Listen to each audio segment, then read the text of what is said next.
Halo, Assalamualaikum warahmatullahi wabarakatuh. Perkenalkan, nama saya Is Ernawati dari NIM 7211419020 dari kelas akuntansi B 2019. Nah, di sini saya akan menjelaskan kembali mata kuliah Sistem Informasi Manajemen memasuki bab 2, yaitu Sistem Informasi untuk Keunggulan Kompetitif. Nah, ini ada perusahaan dan lingkungannya. Ini ada aliran sumber daya fisik, aliran sumber daya virtual, mekanisme pengendalian perusahaan, dan lingkaran umpan balik, kayak gitu. Nah, ini ada sumber daya fisik. Nah, ini ada input, proses, dan output. Nah, sumber daya fisik ini meliputi bahan baku, pegawai, mesin, maupun uang, kayak gitu. Nah, contohnya kayak gini. Bahan baku di input itu masuk dari pemasok kayak gitu, lalu diproses dalam perusahaan menjadi barang jadi deh. Outputnya itu barang jadi. Lalu ada mesin baru masuk di perusahaan, lalu digunakan oleh perusahaan dan lama-lama mesin itu rusak atau usang kayak gitu, lalu dijual atau ditukar kembali. Lalu ada pegawai itu masuk karena kita rekrut kayak gitu, lalu bekerja di perusahaan kita sesuai dengan keahlian mereka masing-masing. Lalu mereka pada akhirnya akan keluar dari perusahaan karena usia maupun faktor lain yang membuat mereka harus keluar dari perusahaan gitu. Lalu ada sumber daya virtual, itu ada data, informasi, dan informasi dalam bentuk keputusan. Nah, data itu kita dapat dari lingkungan kayak gitu, lalu diolah kayak gitu menjadi informasi yang dijadikan manajemen sebagai informasi pengambilan keputusan gitu. Lalu dalam suatu perusahaan itu ada pengendalinya. Nah, pengendalinya itu ada standar atau peraturan dalam perusahaan itu. Lalu ada manajemen yang mengatur semua kegiatan di perusahaan agar berjalan seperti tujuan awal kayak gitu dan sesuai keinginan para manajer-manajer. Lalu ada proses transformasi kayak gitu yang mengubah data menjadi informasi. Lalu ada umpan balik, karena semua kegiatan ini saling berkaitan maka saling memberikan manfaat satu sama lain kayak gitu. Nah, di dalam perusahaan itu ada pendukungnya dari luar lingkungannya. Di sini ada 8 elemen organisasi.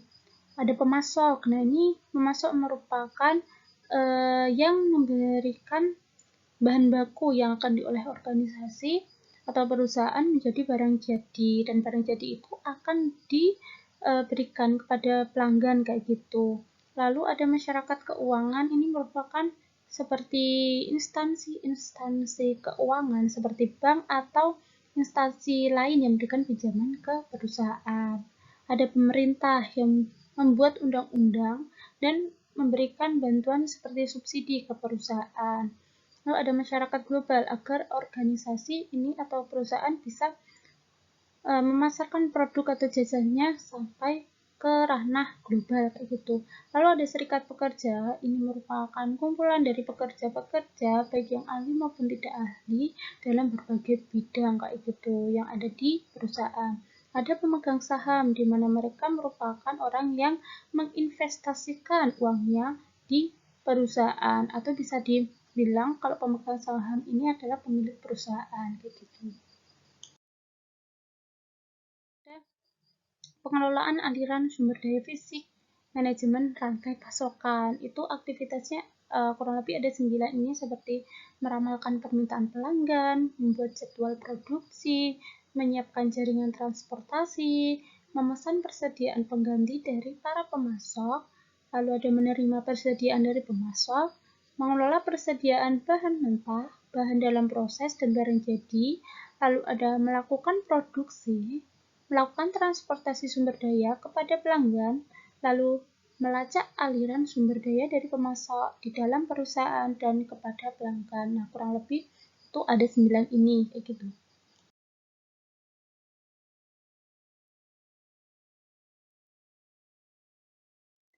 Ada keunggulan kompetitif, kayak gitu, seperti di judul sebab awal tadi. Apa sih keunggulan kompetitif? Jadi keunggulan kompetitif itu merupakan kemampuan yang diperoleh melalui karakteristik dan sumber daya suatu perusahaan untuk memiliki kinerja yang lebih tinggi dibandingkan perusahaan lain pada industri atau pasar yang sama kayak gitu. Jadi yang perlu di garis bawah itu karakteristik dari perusahaan yang membuatnya itu unggul ketimbang perusahaan lain kayak gitu. Nah, ini ada rantai nilai Porter kayak gitu. Ini ada dua, yaitu aktivitas utama dan aktivitas pendukung. Nah, utama ini yang di bawah kayak gini. Jadi tengah-tengah bawah, garis bawah kayak gitu. Ini ada logistik barang masuk, itu seperti dari pemasok itu barang masuk ke sini, lalu diproses di operasi, lalu akan keluar di logistik barang keluar yang akan disalurkan ke pelanggan kayak gitu.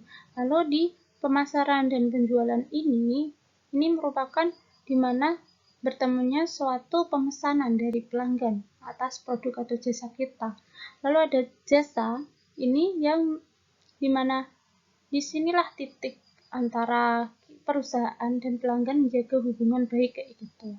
Lalu ada aktivitas pendukung gitu, ada infrastruktur perusahaan kayak gitu, lalu ada manajemen sumber daya manusia, ada pengembangan teknologi dan pengadaan kayak gitu. Dan ini merupakan pendukung dari sebuah perusahaan agar terjalan dengan semestinya kayak gitu.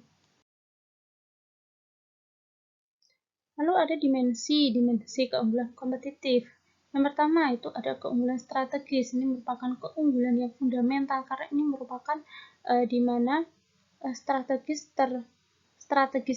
itu tercantumkan atau tercetusnya oleh manajer tingkat atas kayak gitu. Lalu ada keunggulan taktis, di mana ini keunggulan di mana pelaksanaan dari strategi tersebut dan pengintaian atau pemantauan kepada operasional gitu. Lalu ada keunggulan operasional di mana ini merupakan keunggulan yang biasa kita lihat sehari-hari karena operasional kegiatan sehari-hari dalam perusahaan bisa kita tahu keunggulannya seperti apa kayak gitu.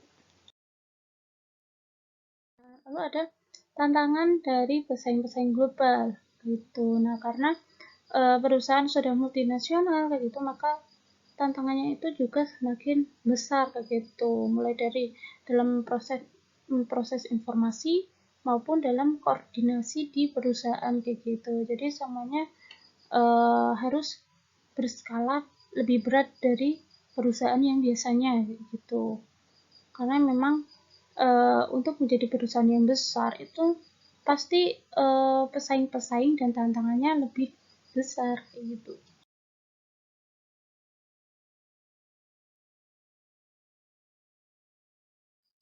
Nah, tantangan dalam mengembangkan sistem informasi global itu antara lain ada 3.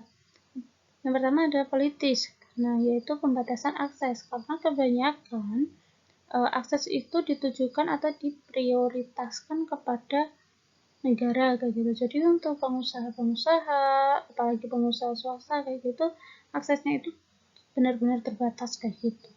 Lalu ada budaya dan komunikasi kayak gitu. Itu juga ada pembatasan, yaitu pembatasan dalam pembelian dan impor perangkat keras. Lalu ada pembatasan pemrosesan dan komunikasi data.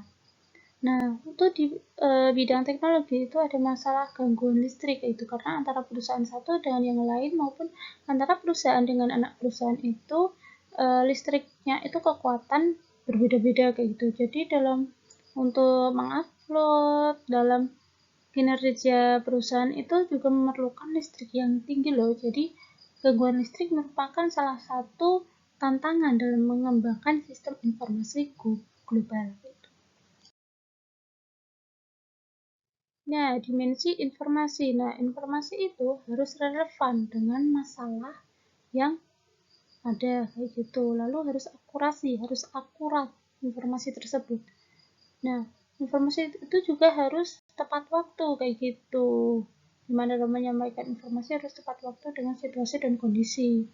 Lalu informasi tersebut harus lengkap. Karena kalau informasinya terpecah-pecah, maka bingung juga informasi yang benar itu yang seperti apa gitu karena terpecah. Nah, ini ada perencanaan strategis untuk sumber daya informasi. Ini ada 5. Antara lain ada rencana strategis sumber daya informasi, rencana strategis sumber daya keuangan, rencana strategis sumber daya manusia, rencana strategis sumber daya manufaktur, dan rencana strategis sumber daya pemasaran. Jadi kelima elemen ini harus saling keterkaitan, namanya juga sistem kan. Jadi semuanya harus keterkaitan. Kalau ada masalah satu, maka semuanya juga akan rusak atau bubar kayak gitu, tidak akan terjalan seperti semestinya kayak gitu. Terima kasih, sekian yang dapat saya sampaikan. Wassalamualaikum warahmatullahi wabarakatuh.